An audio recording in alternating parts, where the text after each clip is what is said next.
Hello! Ang daming nakapatog, ang dami nating kinakalikot mga kabiyahero. So ayan, so, sa araw po dito, medyo marami tayong kinakalikot. Ito po kasing binili nating salamin sa online, maganda naman siya. Kaya lang maaga pong naputol yung kanyang frame. Tinanggal po natin yung kanyang salamin. At ito hong dati nating frame na ginagamit. Medyo nagagandahan po tayo rito. Ililipat po natin dito yung kanyang salamin. Papalitan po natin itong kanyang luma. Kaya lang, mas malaki po siyang dihamak. So, nilagyan po natin ng masking tape. At atin pong sinukatan ng panibago para mapagkasya po natin dito. Ayan. So, optometrist tayo ngayon mga kabiyahero. So, paano natin tatabasin? Gagamit po tayo ng grinder mga kabiyahero. So, watch out! Para kung sakali po na kayo po may mga lumang frame at mayroon kayo ibang salamin na sira, pwede nyo pong ilipat ng sarilinan na kayo po mismo yung maglilipat at hindi nyo na po kinakailangan gumastos pa patungo po sa mga gumagawa po ng salamin mga kabihero. Okay, gagamit po tayo ng manipis na talim po ng grinder mga kabihero. So, ang purpose po ng masking tape para magkaroon po tayo ng malinaw na marker kung saan po natin padadaanin yung tabas ng ating salamin mga kabiyahero. Okay, umpisa po tayo.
Ito namang isa.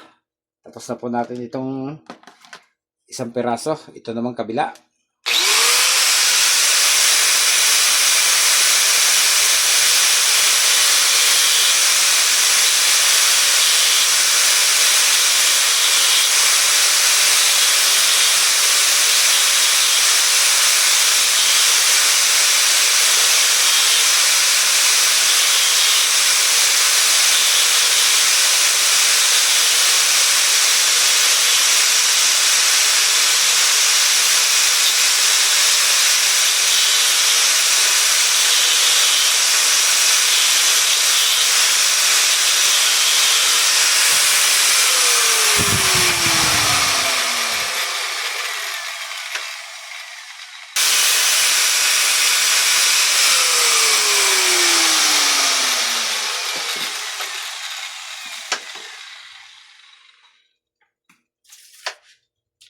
So, okay, natabas na po natin siya. Ang sunod po natin gagawin, tatanggalin po natin yung kanyang masking tape. At pagkatapos, ipipinis po natin ng liha, yun hong mga gilid ng salamin na ating tinabas. Kaya lang kung tunay pong glass, yung breakable glass, wag nyo pong sasarilihin gawa. Delikado po yun, baka mag-crack at tilapunan kayo ng kanyang mga sharp nail. So, mangyayari lang pong pwede natin itong gawin sa pamagitan ng grinder kung plastic po yung ginagamit na salamin mga kabihero. So, tatanggalin po natin yung kanyang masking tape. At ililiha po natin yung kanyang mga gilid mga kabiyahero. Pagkatapos, isusukat po natin ang aktwal kung okay na po ba siya. Ayan.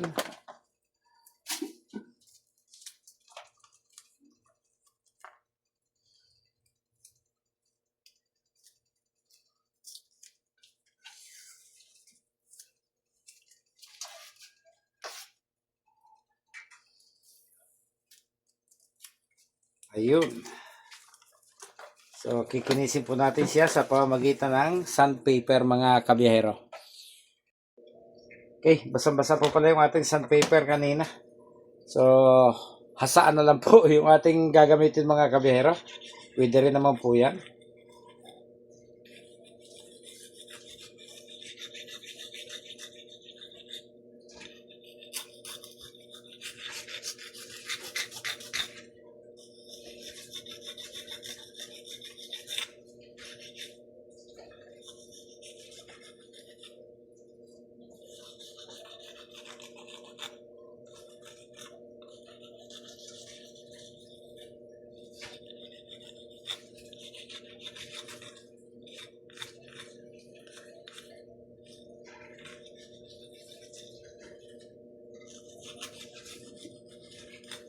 Yun.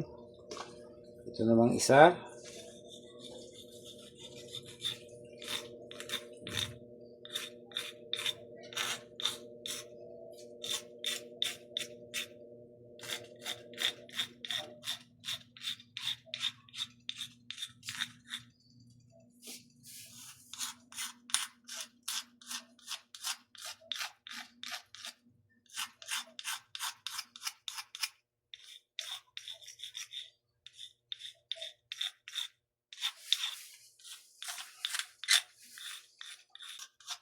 So yung pong isang salamin, nabili po yan online. 2 piraso. Yung para sa akin ho, naiwan ko sa bus. May Makati yata ang kamay, dinampot. Hindi ko na po nakuha. So ito namang isa, nabali yung kanyang pagsabit sa tainga. Naputol siya. Nakakapanghinayang naman dahil bago pa. Okay, ayan na po siya. Subukan po natin ikabit sa kanyang frame na bago. Actually, hindi na bago. Lumang frame.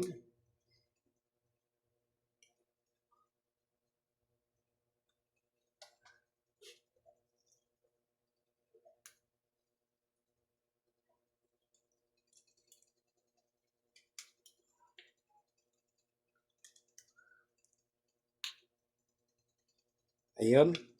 Sumakto. Ano na ba yung isa? Ito.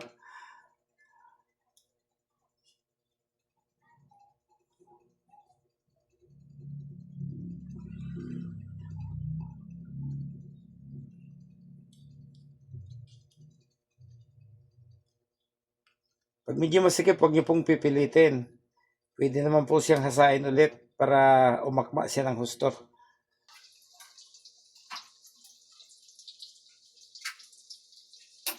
Okay. May bago ka na pong forma ng salamin. Mayroon pa tayong pang content, mga kabiyahero. So, tiyagaan lang talaga. Ayun. So, lilinisin na po natin. At atin pong susukatin kung okay na ba. Ayan. Nalinis na po natin. Titingnan po natin kung ano po yung kanyang magiging resulta mga kabiyahero.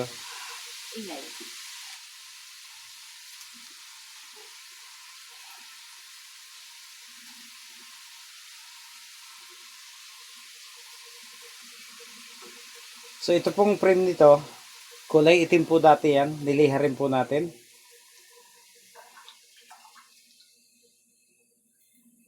Kaya nagmukha siyang gold plated.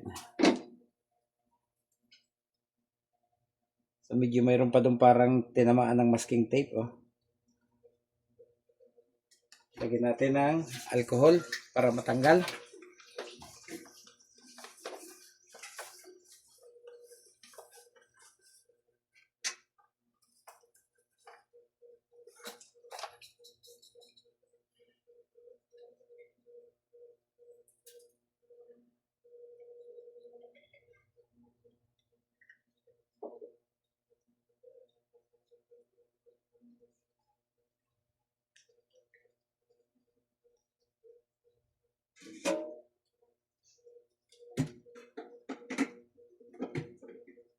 Testingin natin. Ayos. Bye-bye.